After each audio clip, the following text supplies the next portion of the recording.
നമുക്ക് സംസ്കൃതത്തിലൊന്നും ഇഷ്ടമില്ല.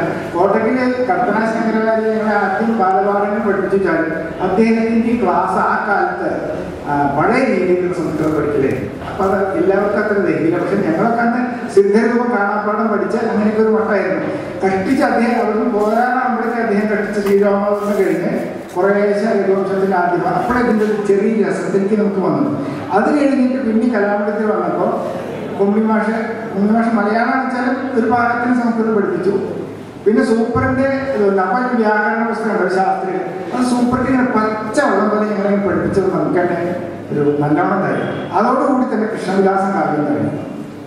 ആ കൃഷ്ണവിലാസത്തിലെ ആ പാഠങ്ങൾ സൂപ്പറിന്റെ സ്വതേ മഹാപണ്ഡിതനാണ് വെച്ചാൽ അദ്ദേഹത്തിന് ഇങ്ങനെ ആ പറച്ചിലുകൾക്ക് ലാളിക്കും നമ്മുടെ ഉള്ളിൽ വളരെ ഉള്ളത്. അപ്പോൾ അങ്ങനെ അദ്ദേഹത്തിൻ്റെ ക്ലാസ്സിനെ ഓർമ്മിച്ചുകൊണ്ടാണ് കല്യാണ സമിതിയുടെ കൂട്ടത്തിൽ ഞാൻ പറയുന്നത്. മഹാമേരു പറഞ്ഞ ഒരുപാട് നല്ല ശ്ലോകങ്ങളുണ്ട്. പക്ഷെ നമുക്ക് ഞാൻ നേരത്തെ പറഞ്ഞു കൊടുത്തത് ആടി ഭരിക്കാൻ ശ്രേഷ്ഠങ്ങളായിട്ടുള്ള ആളാണ്. അങ്ങനെയാണ് ഞാൻ പരീക്ഷണം നിർത്തി വികസ്ഥിരോഭാവ വിലോകനാഭ്യാം എന്ന ശ്ലോകം ആടാൻ പറഞ്ഞത്. ആദ്യം അത് നേരെ വന്നില്ല, പിന്നെ അത് ചീരിച്ചിട്ട് ഇതായിട്ട് വന്നു. പിന്നെ കൃഷ്ണപ്രദേശം പൊട്ടുന്ന ജീവൻ അങ്ങനെയുള്ള ഭാഗസ്ഥ കുട്ടി ഇത്ര അനുഭവമായി. അങ്ങനെയാണ് അതിന് പ്രസിദ്ധി വന്നിട്ടുള്ളത്. അങ്ങനെ രണ്ട് ശ്ലോകം.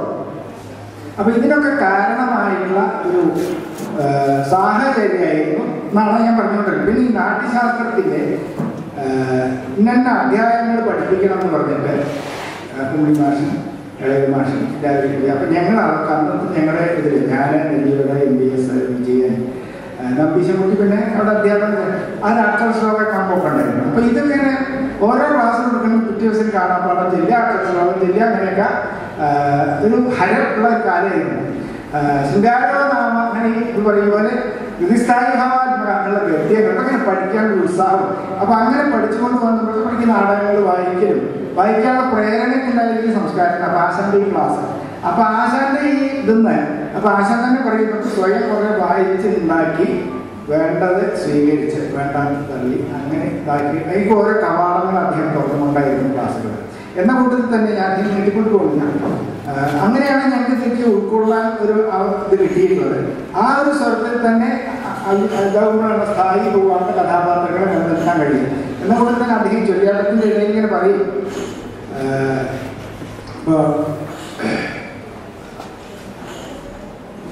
ധർമ്മപുത്രരെ അങ്ങനെ ഈ ബന്ധുക്കളായിട്ടുള്ള കൗരവന്മാരെ നശിപ്പിക്കാൻ അത് ക്ഷമിക്കണേ, ഞാനങ്ങനെ ഒരു അബദ്ധം എൻ്റെ വായിന്ന് പറഞ്ഞു പോയിച്ചാലും അങ്ങ് ചക്രത്തിനെ സുദർശനത്തിന് പിൻവലിക്കണേ സ്വാമി എന്ന് പറയും. പിന്നെ ആ ശ്ലോകത്തോടു കൂടിയിട്ട് ഇങ്ങനെ എഴുന്നള്ളിച്ച് അദ്ദേഹം കൊണ്ടുവന്നിട്ട് അദ്ദേഹം പദത്തിലൊന്നും ചേർത്ത് അദ്ദേഹം പറയും. അങ്ങനെ ആ പാറപ്പുറത്ത് ഭഗവാനിങ്ങനെ എഴുന്നള്ളിച്ച് കൊണ്ടുവന്ന് പാറപ്പുറത്ത് തളിരി വിരിച്ച് അദ്ദേഹത്തിനെ അവിടെ ഇരുന്ന് എറിയാനും അതൊക്കെ അദ്ദേഹം നാടകീയ ഭാഷയിൽ പറയും. എന്നിട്ട് അഭയവിഷ്ടിയുടെ മുഖ്യ നിപാതന്റെ ശ്ലോകമാണ്. ആ ശ്ലോകത്തിലപ്പോൾ അദ്ദേഹം നമ്മുടെ ഉള്ളിൽ തട്ടാൻ വേണ്ടി പറയും വീലിത്തിരുമുടി കുണ്ടലങ്ങൾ കൗളുകൾ അങ്ങനെ ഓരോ കൃഷ്ണന്റെ രൂപം ഇങ്ങനെ പറഞ്ഞിട്ട് ഒന്നിങ്ങനെ ചിന്തിച്ചിട്ട് അനവധി കാലമായിട്ട് കാണാത്ത സന്തോഷം കൊണ്ടുള്ള അശ്രു അതിങ്ങനെ പറയുമ്പോൾ നമ്മുടെ ഉള്ളിൽ തന്നെ പലപ്പോഴും എന്നെ കണ്ടതിനൊക്കെ വെള്ളം പൊട്ടിയിട്ടുണ്ട് അദ്ദേഹത്തിൻ്റെ സംഭാഷണം. അങ്ങനെ നമുക്ക് ഉള്ളിൽ തെറ്റിച്ചുകൊണ്ട് എന്ന കൂട്ടത്തിൽ മഹാരാജ് ധർമ്മോത്തര തീർന്നു കഴിഞ്ഞാൽ ആ ആട്ടത്തിൽ അല്ലേ മഹാരാജാവ് അങ്ങയുടെ ആ ധർമ്മബോധം ആ സത്യസന്ധത അഭിനന്ദനീയം തന്നെ എന്നൊക്കെ പറഞ്ഞ് ഫലിപ്പിക്കുമ്പോൾ നമ്മൾ ശരിക്കും ആ കഥാപാത്രത്തിലേക്ക് ഇഴുകിച്ചേരാനുള്ള പ്രയോഗതന്ത്രം അദ്ദേഹം പ്രയോഗിക്കണമെന്ന് ഇപ്പോഴേ കുറേശെങ്കിലും ആളുകൾ ഇങ്ങനെ കഷ്ടിച്ച് തരകളിൽ പറയാനുള്ള ഒരു അവസ്ഥയിലേക്ക് എത്തിച്ചിരുന്നത്. എന്നാൽ തന്നെ ഓരോന്നും ഇങ്ങനെ പറഞ്ഞു തന്നാൽ ഒരുപാട് പറയാണ്ട്. ബലഭദ്രരെ ചൊല്ലിയാടുന്ന സമയത്ത് ബലഭദ്രരുടെ രണ്ടാം കാലത്തിലുള്ള ചമ്പയിലുള്ള പദം കൃഷ്ണന്റെ കുറച്ച് പതിഞ്ഞിട്ട് ഇതായിട്ടുള്ളത്.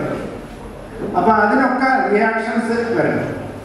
അപ്പൊ ആ റിയാക്ഷൻസ് വരുന്നത് എങ്ങനെയാവണം എന്നാണ് അദ്ദേഹത്തിൻ്റെ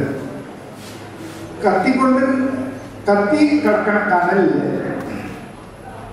പെട്ടെന്ന് സുഖം കൊണ്ട് നെയ്യങ്ങൾ ഒഴിക്കുമ്പോൾ ഭം എന്നൊരു കത്തും. അതുപോലെയാണ്. അതായത്